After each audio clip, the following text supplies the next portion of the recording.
the Bearcats of Cincinnati in the other quarterfinal taking on Utah Valley. Only this is not in Cincinnati here, so don't get confused here. This one is in Utah, and 9 o'clock Eastern time tip here. Utah Valley now, same as UAB. Was a dog, now seems to be getting market support here. -147 is the total. Strange trip here for Cincinnati, who I think started at home, then had to go to Long Island, to Hofstra, and who wants to spend any time in Hempstead? God.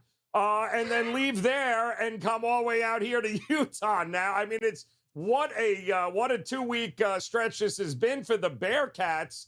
They did play, I think, one of the best games of the year last game against Hofstra there. But what do you do here? Do you trust them to go to Utah here now, Bryan Power, and handle business tonight?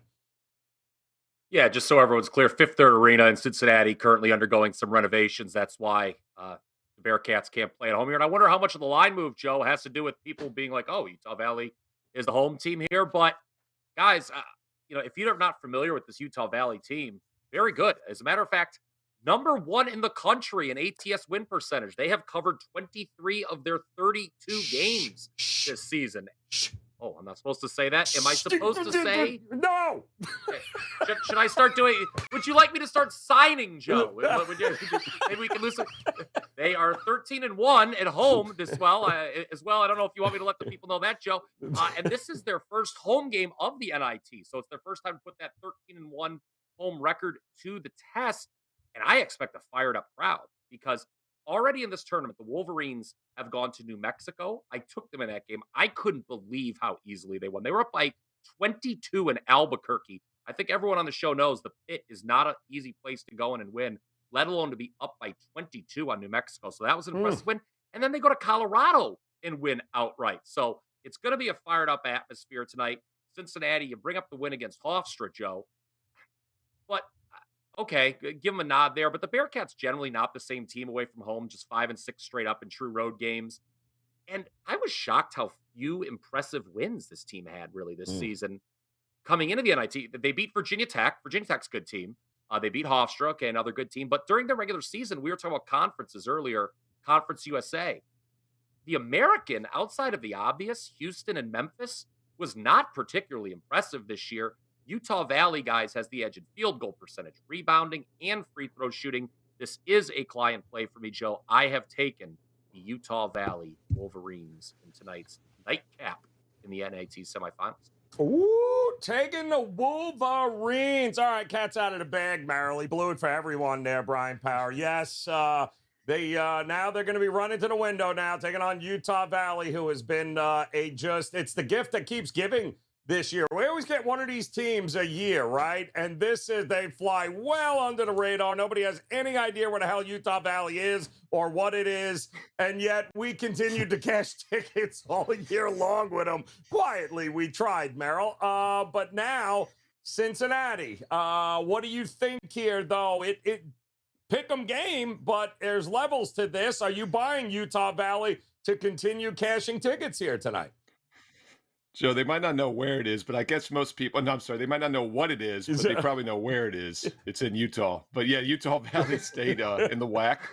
Definitely flying under the radar. What's funny, though, is you mentioned that with 23-9 against the spread, Cincinnati 22-11 against the spread. They've been one of the best point spread teams in the country, but they're 13-4 at home, just 9-7 away, which is respectable. But as you and Bryan both talked about, I mean, this is a really strange situation. I mean, the WagerTalk live odds screen is great. And they're just doing it by rotation order as they're supposed to. So they've got Cincinnati listed, as the bottom team, 628, Utah Valley, 627. But then it says bottom team is home. So, most people aren't going to realize if they look at that. And then even some of the free stat matchups you'll find online has Cincinnati listed as the home team. They're showing all the home stats. So I'm telling you right now, there's a good amount of people that are going to bet this game tonight on the blind and not know that this game is not in Cincinnati. So I hope that this is another reason to watch the show. Watch WagerTalk TV, and I do think that's one of the reasons we've seen a little bit of a line move. It's gone from pick'em to -1. Big move on the total, though. 150.5 down to 147, even 146.5 at some of the sharper books around the world. I do like the under here. Both teams play up tempo. Utah Valley plays pretty fast, but Utah Valley's got a really good defense. In fact, both teams have good defenses. And I think there's plenty of wiggle room still under this low total, this high total, even with the money move down about a basket. And the other thing I'll point out as well, once again, the home road difference. I think this is why we've seen the total drop. Cincinnati's about 10 points better offensively at home this year than on the road. So I think we do have an underplay in this one. Liking the underplay. Now, Veno, you, my friend, have never met an over you didn't like to play. But I gotta, this is dropped a little bit here. We've seen Utah Valley offensively be able to certainly put up enough points. Cincinnati too. Is the total the way you're looking at this? Are you leaning towards a side here? It's an intriguing matchup tonight for sure. Well, a couple of things. First off, it's hard for me to play Utah Valley State when I don't receive a text from you that says bet $1 million on Utah Valley. When I get that text.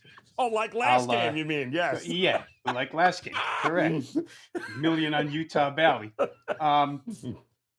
To Steve's point that they know where it is, it's in Utah. They probably don't know where it is. Orem, Utah. Joe, you ever spend any time in Orem, Utah? You're a world traveler. Yeah. This place, it's worse than going to Logan or Provo or any other place. So the ESPN television cameras in Orem, Utah. Come on, that crowd, Brian said they're going to be fired up. If they're not, there's something wrong. It's an 8,500 seat arena. I'd expect them to be absolutely juiced and ready to go, as will be, Mark Madsen used to be called Mad Dog. He's the head coach over here. So Mark Mad Dog Madsen, the Wolverines of Utah Valley State in Orem, Utah. What a combination for Cincy to have to fight here. I think it could be a determining factor, the venue in this game. It's definitely something Cincinnati will have to overcome. Joe, you mentioned it. I had it in my notes. They did have to go to Hempstead, Long Island, and another dreaded road trip to take. Oof. But they came out of that one pretty clean. So it's a veteran ball club. Landers Nolly, obviously, well, I won't say obviously, but in my estimation, the best player on the floor. So since he has that going for them, I think when I went through it a little bit, the guys that are going to shoot free throws at the end of a game for Utah Valley, a little bit better than the ones that will shoot them for Cincinnati. So if it's close, you may get the free throw edge, strictly based on people that get to the line more than others. The two centers, pretty good battle here, but both bad foul shooters. So maybe you want to pick on them at the end of the game and commit a foul. I think the biggest problem Utah Valley will have here is their turnover percentage is extremely high. They're the 261st rated turnover team in the nation, and Cincinnati has got a reputation for being tough defensively, although their pressure hasn't been the same this year. So a lot of back and forth here. I think there's got to be a line in the sand where you draw for this total, Joe. Yes, it probably was considerable at 150 to play under, but now at 146.5, with the pace that these two play and with the fact that it may be a close game with a lot of fouls at the end, I'd get a little bit leery. It is the best defense Cincinnati's seen in this tournament, at least according to metrics. I don't know how you rate Utah Valley's strength of schedule, right? I mean, that has to be thrown into it, playing a WAC schedule rather than playing the AAC schedule that Cincinnati played. All that being said, I think I would lean to the home team here just because of the fact that motivationally they'll be there, and they're probably not a heck of a lot of tape for Wes Miller in Cincinnati, or they probably didn't go over a heck of a lot of tape prior to this game on Utah Valley State. Gotta love it. You said 8,500 seat arena. Anybody want to take a bet? They'll have more fans than Oregon had last. All right, that's a whole different story. Never mind there.